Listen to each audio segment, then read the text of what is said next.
పోలీసులతో రవాణా శాఖ మంత్రి రాంప్రసాద్ రెడ్డి సతీమణి హరిత ప్రవర్తించిన తీరును ఏపీ ముఖ్యమంత్రి చంద్రబాబు తప్పుపట్టారని పార్టీ వర్గాలు చెబుతున్నాయి. ఘటనపై మంత్రిని వివరణ కోరారని, ఇలాంటి పొరపాట్లు పునరావృతం కాకుండా చూసుకుంటానని మంత్రి తెలిపారని తెలుస్తోంది.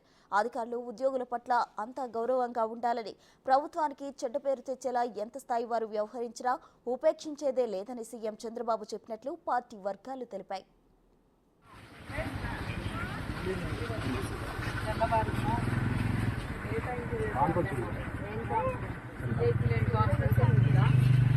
వచ్చాననుకున్నావా? డ్యూటీలో రావాలని చెప్పి యూనిఫామ్ కూడా లేదా మీకు?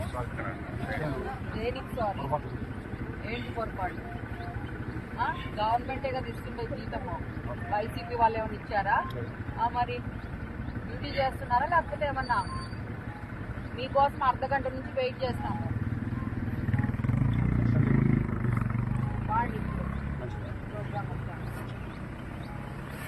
మీరు వస్తున్నారా ఎట్లా? వెహికల్లో క్యాన్ స్టార్ట్ చేయండి.